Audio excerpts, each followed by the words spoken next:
आज हम सबसे पहले कॉजेटिव वर्ब को डिटेल में पढ़ने जा रहे हैं। मैं चाहता हूं सारे के सारे students be attentive, be focused.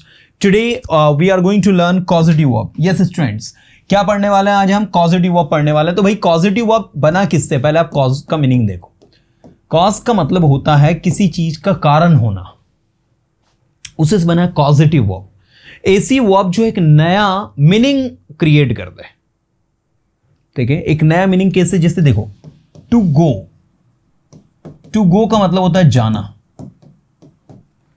ठीक है, अब इसके आगे हम एक नई वर्ब लगा दे और उससे उसका मीनिंग चेंज हो जाए। जैसे मैंने कहा to start going. To start going का मतलब हो जाएगा जाना शुरू कर देना। टू स्टॉप गोइंग, जाना बंद कर देना।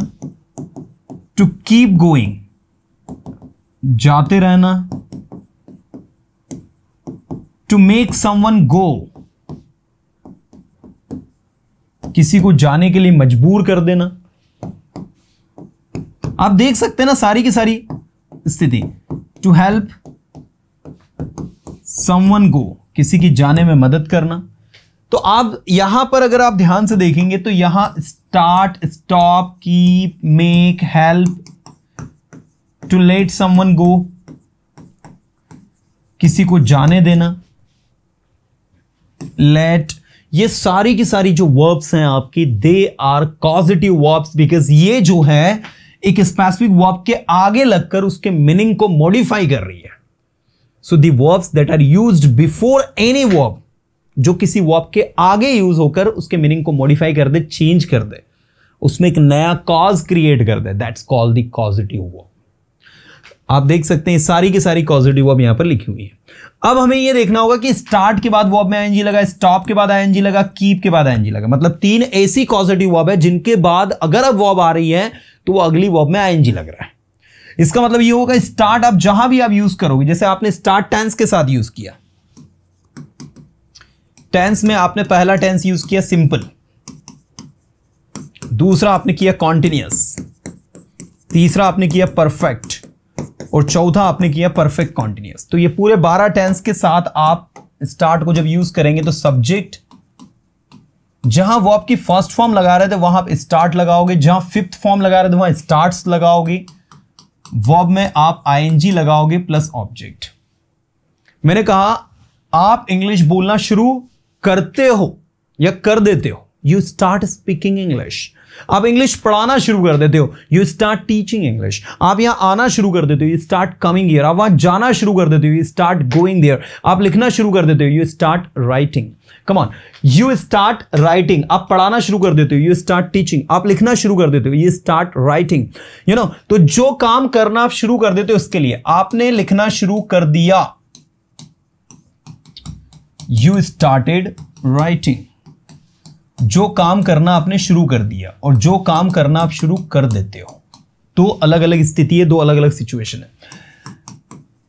जो काम करना आप शुरू कर दोगे, subject will plus start, ING plus object. जो काम करना आप शुरू कर दोगे, कर देते हो, करने लगते हो, यह ज्यादा कन्वीनियंट होगा, या फिर शुरू कर देते हो, ऐसा लिख लो। मैंने कहा तुम हंसना शुरू कर देते हो जब भी मैं कुछ बोलता हूं तो, you start laughing whenever I say anything. इसलिए मैं कुछ कहता ही नहीं आपको, that's why I don't say anything to you, because whenever I say anything you start laughing. आप हंसना शुरू कर देते हो, आप हंसने लगे तो मैंने बोलना बंद कर दिया, you started laughing so I stopped speaking. You started laughing so I stopped speaking, मैंने बोलना बंद कर दिया। क्योंकि आप हंसने लगे, because you started laughing, that's why I stopped speaking. अगर आप हंसना शुरू नहीं करते तो मैं बोलता, if you didn't start speaking I would speak, but you started speaking so I didn't speak.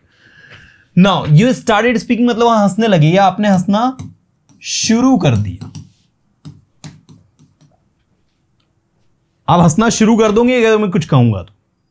You will start laughing if I say you anything. You will start laughing मतलब आप हंसना लगोगे या फिर हंसना शुरू कर दोगे। ठीक है, आप हंसना शुरू कर दोगे, you will start speaking. You will start laughing, आप वहां जाना शुरू कर दोगे, you will start going there, आप यहां आना शुरू कर दोगे, you will start coming there, आप लिखना शुरू कर दोगे, you will start writing.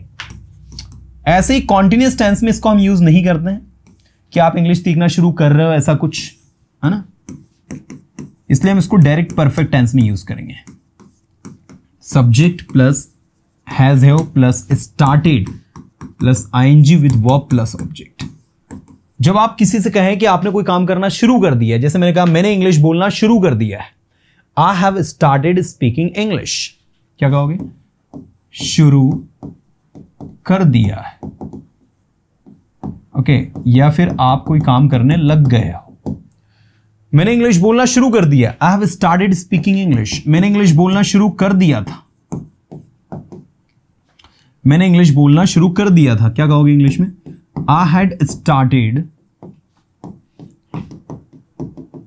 Speaking English. और मैंने इंग्लिश बोलना शुरू कर दिया होगा, आई will have started speaking English. अब ध्यान से देखना थोड़ा सा, I have started speaking English, मैंने इंग्लिश बोलना शुरू कर दिया, I had started speaking English, मैंने इंग्लिश बोलना शुरू कर दिया था, एंड नेक्स्ट मंथ तक तो मैंने इंग्लिश बोलना शुरू कर दिया होगा, आई will have started speaking English by next month. Come on, I will have started speaking English by next month, मतलब नेक्स्ट मंथ तक मैंने इंग्लिश बोलना शुरू कर दिया होगा। तो आप देख सकते हैं जो काम करना आपने शुरू कर दिया, जो काम करना आपने शुरू कर दिया था और जो काम करना आपने शुरू कर दिया होगा, दैट इज द सिचुएशन। तो ये आपका बहुत ही प्यारा सा कॉन्सेप्ट है, which is not difficult, that you can easily do it, but आपको कॉन्सेप्ट पता होना चाहिए कैसे काम करना है। आप इंग्लिश बोलना शुरू करते हो, यू स्टार्ट स्पीकिंग इंग्लिश, आपने इंग्लिश बोलना शुरू कर दिया, स्टार्टेड स्पीकिंग इंग्लिश, आप इंग्लिश बोलना शुरू कर दोगे, you will start speaking English, आपने इंग्लिश बोलना शुरू कर दिया है, you have started speaking English, आपने इंग्लिश बोलना शुरू कर दिया था, you had started speaking English, आपने इंग्लिश बोलना शुरू कर दिया होगा, you will have started speaking English, आप इंग्लिश बोलना शुरू कर सकते हो, you can start speaking English। मैंने कहा you have done 35 session with persona, now you can start speaking English। अब आप इंग्लिश बोलना शुरू कर सकते हो। सर सब्जेक्ट के बाद क्या लिख रहे हैं वंश? सर सब्जेक्ट के बाद स्टार्ट की जगह कोई दूसरी वर्ब भी लगा सकते हैं क्या? हाँ अभी लगाएंगे ना डियर, अभी स्टार्ट की जगह दूसरी वर्ब भी लगाएंगे ना। अब चूंकि हम जो पढ़ रहे हैं वो क्या है? स्टार्ट है, इसलिए तो स्टार्ट लगा रहे हैं हम सब में। यहां पर कोई दूसरी वर्ब लगाओगे तो चीजें अलग हो जाएगी ना। जैसे आप स्टॉप लगाओगे तो स्टॉप लगाने से वो बंद करना हो जाएगा। ओके, मैंने कहा आप इंग्लिश बोलना शुरू कर सकते हो, you can start speaking English. ठीक है, मैंने कहा आप वहां जाना शुरू कर सकते हो, you can start going there. You could start going there, आप वहां जाना शुरू कर सकते थे। You will be able to start going there, आप वहां जाना शुरू कर सकोगे। नेक्स्ट, आपको वहां जाना शुरू कर देना चाहिए, You should start going there, आपको वहां जाना शुरू कर देना ही चाहिए, You must start going there, आपको वहां जाना शुरू कर देना चाहिए, you ought to start going there। next, आपको वहां जाना शुरू कर देना है, you have to start going there, आपको वहां जाना शुरू कर देना था, You had to start going there, आपको वहां जाना शुरू कर देना होगा, You will have to start going there, आप वहां जाना शुरू कर दिया करते थे, You used to start going there, आपको वहां जाना शुरू कर देने की जरूरत है, You need to start going there, और आप में वहां जाना शुरू कर देने की हिम्मत है, You dare to start going there। With this 12 modal verbs you can use start very easily, and the meaning of start is शुरू करना या करने लगना। आप हंसना शुरू कर सकते हो, वो चला गया है, he has gone, now you can start laughing।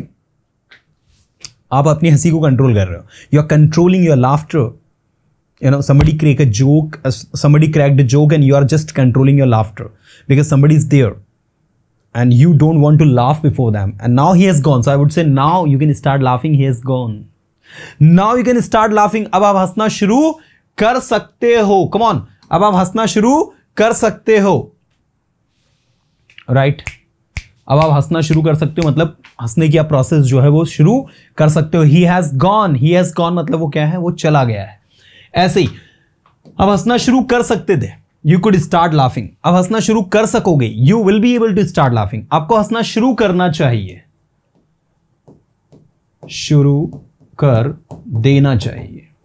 You should start laughing. आपको यहां आना शुरू कर देना चाहिए. You should start coming here. आपको वहां जाना शुरू कर देना चाहिए. You should start going there. आपको लिखना शुरू कर देना चाहिए. You should start writing. आपको लिखना बंद कर देना चाहिए. You should stop laugh. You should stop writing.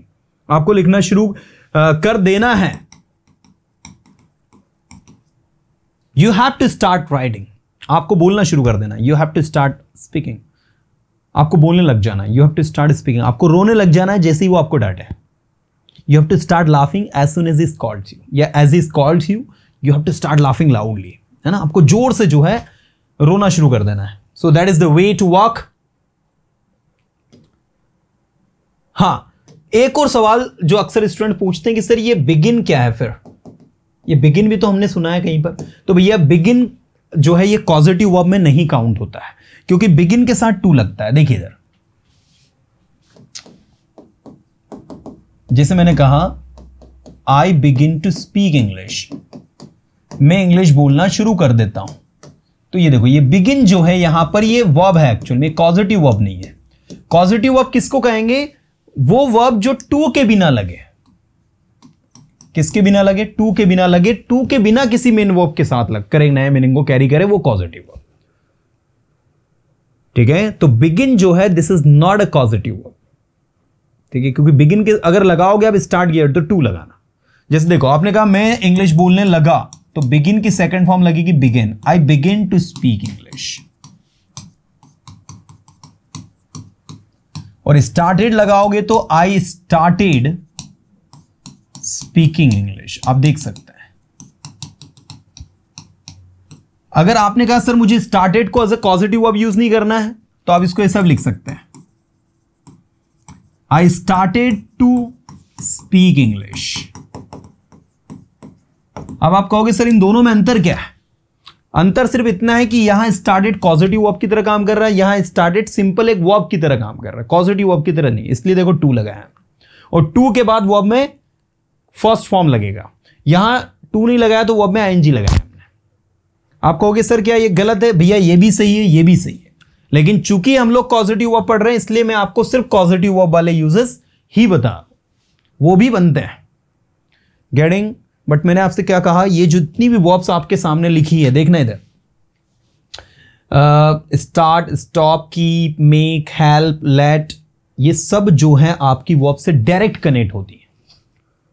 एक और होती है आपकी गेट, लेकिन गेट के साथ ऑब्जेक्ट लगता है और ऑब्जेक्ट के बाद उसमें V3 आता है. अगर आप ध्यान से देखोगे इसमें कहीं भी देखो टू नहीं आ रहा है. अगर टू आ जाता तो वो भी पॉजिटिव वर्ब नहीं बनती. तो ये कंडीशन है पॉजिटिव वर्ब की कि वो डायरेक्ट कनेक्ट होती है, पहली कंडीशन. दूसरी बात जो है उसके साथ टू नहीं लगाना होता हमें, और किसी वर्ब के आगे लगकर उसके मीनिंग को मॉडिफाई करती है. यहां पर स्टार्ट के जस्ट बाद वर्ब आ गई, तो कुछ वर्ब ऐसी भी होती है जैसे लेट, लेट के बाद पर्सन आएगा उसके बाद वर्ब आएगी. ऐसे ही हेल्प के बाद पर्सन आएगा वर्ब आएगी. ऐसे गेट के बाद ऑब्जेक्ट आएगा फिर V3 आएगा. तो ये कुछ वर्ब में ऐसे चेंज भी होता है.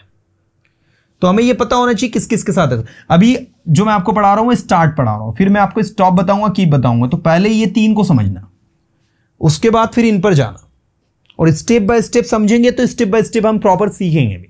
हम सोचे कभी ये पढ़ ले कभी ये, ऐसा नहीं है. We have to practise the things in a systematic way, क्योंकि हमें लाइफ लॉन्ग इन्हें लर्न करना है, लाइफ लॉन्ग दिमाग में इनको रखना है. That is why. अब ये जितने भी ये सब में स्टार्ट, स्टार्ट का मतलब होता है किसी काम को शुरू करना. अब दूसरी पॉजिटिव वर्ब मैं बता रहा हूं आप सभी को, दैट इज स्टॉप. अब जहां स्टार्ट लिखा है वहां स्टॉप लगा दो. Stop, stops, stopped, stop, stopped, stopped, now let's practice it. तुम हंसना बंद कर देते हो, कम ऑन, तुम हंसना बंद कर देते हो, क्या कहेंगे इंग्लिश में?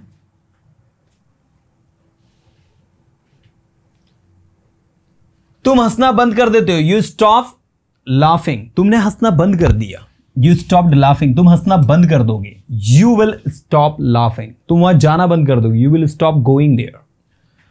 मैंने वहां जाना बंद कर दिया, I have stopped going there. मैंने लिखना बंद कर दिया, आई हैव स्टॉप्ड राइटिंग। मैंने पढ़ाना बंद कर दिया, आई हैव स्टॉप्ड टीचिंग। मैंने पढ़ाना बंद कर दिया था, आई हैड स्टॉप्ड टीचिंग, और मैं पढ़ाना बंद कर चुका हूंगा, I will have stopped teaching. आप वहां जाना बंद कर सकते हो, you can stop going there.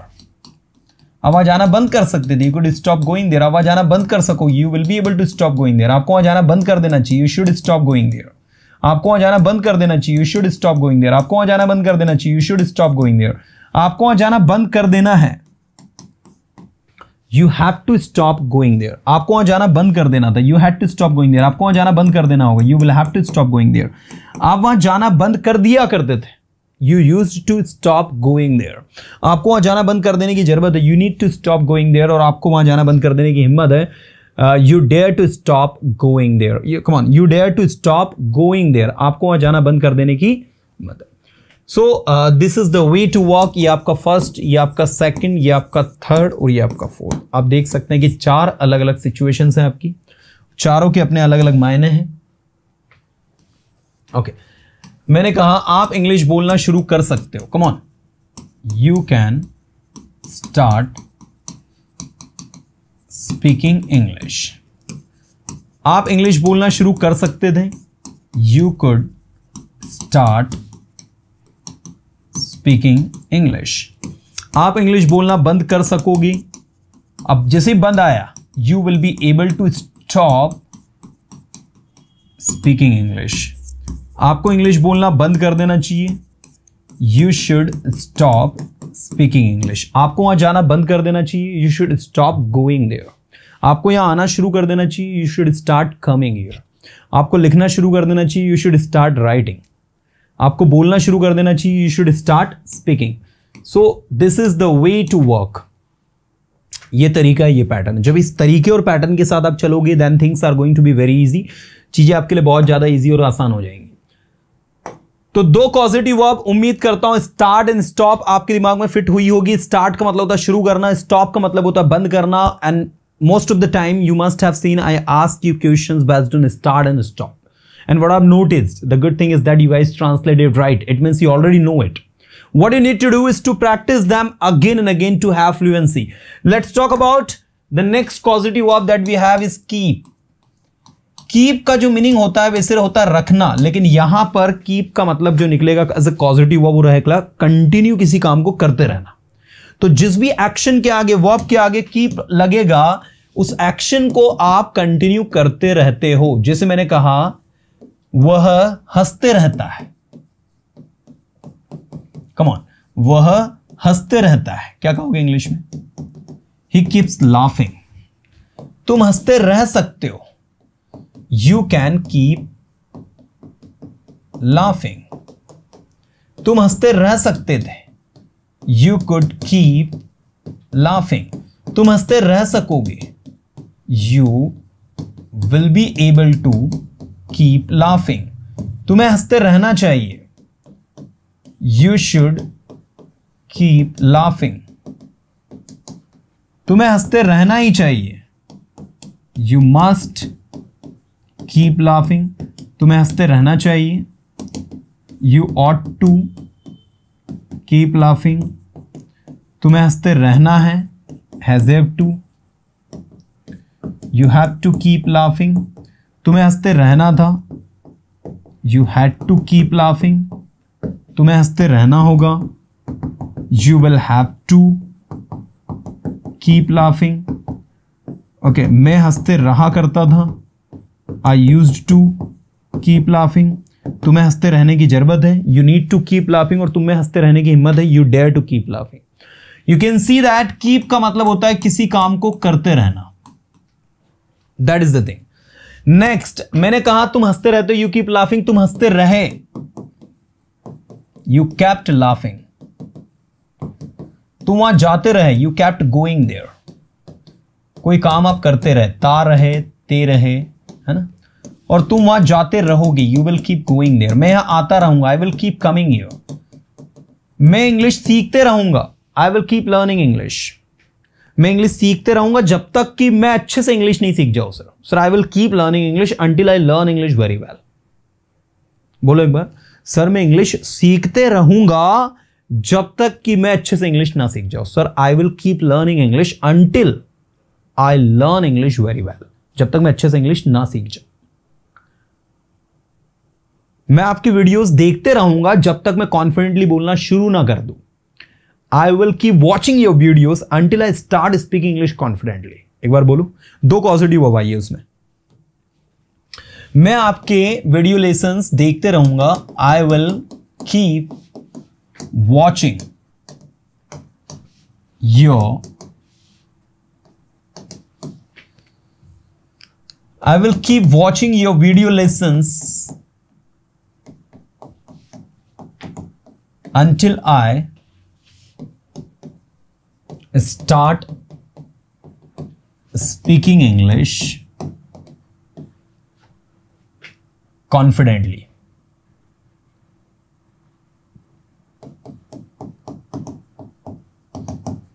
मैं वहां जाते रहूंगा जब तक आप यहां आते रहोगे। I will keep going there until you keep coming here. मैं आपकी मदद करते रहूंगा जब तक आप मेरी मदद करते रहोगे। आई will keep helping you until you keep helping me. जिस दिन आप मेरी मदद करना बंद कर दोगे, मैं आपकी मदद करना बंद कर दूंगा। The day when you stop helping me, the day मतलब जिस दिन, the day when you stop helping me I will stop helping you. जिस दिन आप मेरी मदद करना बंद कर दोगे, मैं आपकी मदद करना बंद कर दूंगा। मैंने कहा वहां जाना बंद करो, स्टॉप गोइंग देयर। यहां आना बंद करो, स्टॉप कमिंग हियर। लिखना बंद करो, स्टॉप राइटिंग। बोलना बंद करो, स्टॉप स्पीकिंग। मैंने कहा उसकी मदद करना बंद करो, स्टॉप हेल्पिंग हिम। उसकी मदद करना शुरू करो, स्टार्ट हेल्पिंग हिम। ठीक है, so this is the thing. रही बात कॉन्टिन्यूअस टेंस की, तो अच्छी बात यह है कि ये आपका कॉन्टिन्यूअस टेंस में यूज नहीं होगा, ये आपका परफेक्ट में यूज नहीं होगा, परफेक्ट कॉन्टिन्यूअस में यूज नहीं होगा। ये सिर्फ और सिर्फ कीप आपका सिंपल में यूज होगा। तो कीप को लेकर बिल्कुल भी टेंशन मत लेना। दूसरी बात, स्टार्ट और स्टॉप का उपयोग भी देख लो आप। परफेक्ट के साथ ही यूज हो रहा है और सिंपल के साथ यूज हो रहा है।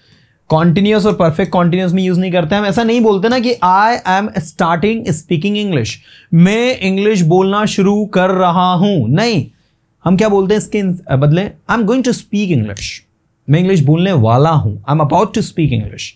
तो गोइंग टू और अबाउट टू का उपयोग करते हैं instead of using starting ING. So we don't use this situation in English. और जब किसी चीज को यूज नहीं करते तो उसको पढ़ने से क्या फायदा, ये बताइए। आप बना भी लोगे सेंटेंस कि I am starting speaking English, but these sentences are not used. Instead of using these sentences we say I am going to, I am about to. जैसे आपने कहा मैं एक नई कार खरीदने वाला हूं, या मैं एक नई कार खरीदने जा रहा हूं, क्या कहोगे आप इंग्लिश में? I am going to buy a new car, you know. So this is the way. चलिए, अभी आप मुझे बताइए यहां पर क्या आपको यहां तक सबको समझ में आया? कहीं कोई डाउट है किसी को? ये तीन सिचुएशंस मैंने आपको बताई है।